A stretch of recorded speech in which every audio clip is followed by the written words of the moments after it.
and you are saved. How do you know you're saved? Let me tell you this story. It is from John 3. Early in Jesus' ministry, a leader comes to him, a man by the name of Nicodemus. And he is a Pharisee. He's also one of the Sanhedrin, which means he's kind of one of the big guys. He would be in the Senate or the Supreme Court if he were in the government today. And he wanted to talk to Jesus privately. We do not know if there's more to that conversation than's recorded. But when John records it, he cuts flat to the chase. Jesus says to him, he says this, unless you are born again, you cannot see the kingdom of heaven. That is not symbolism. It is not a metaphor. It is not hyperbole. It is spiritual truth. Unless you are born again, you cannot see or enter the kingdom of heaven. So let me talk about that for a little bit. Nicodemus says, well, how can a man enter the second time into his mother's womb? He kind of looked at it like a physical birth. And Jesus almost cut him off and said, surely you have more intelligence than that. Whatever is born of the flesh is flesh. Whatever is born of the Spirit is spirit. I'm talking to you about the Spirit. Unless a man is born of the flesh and the Spirit, he cannot see the kingdom of heaven. So what happens when a woman becomes pregnant?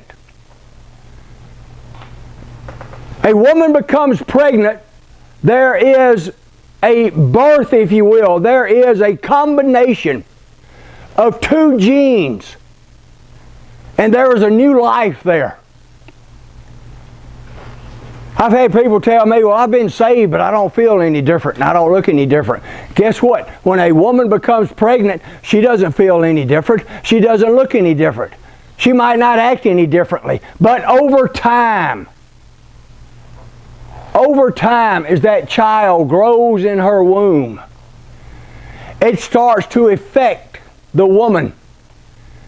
It starts to affect what she does. It starts to affect what she thinks. It starts to affect how she looks. And after a while, that woman gets to a point to where anybody can look at her and say, oh, you're pregnant, aren't you? What do they mean by that? You have another life living in you. When you are impregnated by the Spirit of God, that is what happens. That's why the Bible says, 1 Corinthians 3:16, know ye not that your body is the temple of God, and the Spirit of God dwells in you. And John 14:17, Jesus says, I am going away, but I will send my Spirit to you, and He will be in you. In you. 2 Peter 1:4 says, we become partakers of the divine nature of God.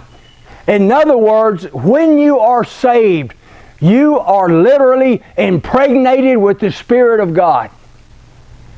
And you may not be able to see the Spirit of God. You may not feel any differently. And for a while, you may not act differently. But as the Spirit of God matures and grows within you, it will cause changes in the way you think, in the way you speak, in the way you act. Until you get to the point in your life, as Paul says, it is not me, Galatians 2:20, it is not me, but Christ who lives in me. That Christ is manifested in everything that I do, and everything that I say, and everything that I think. And so I ask you, have you been impregnated by the very Spirit of God? Because that's what it means when He says you must be born again.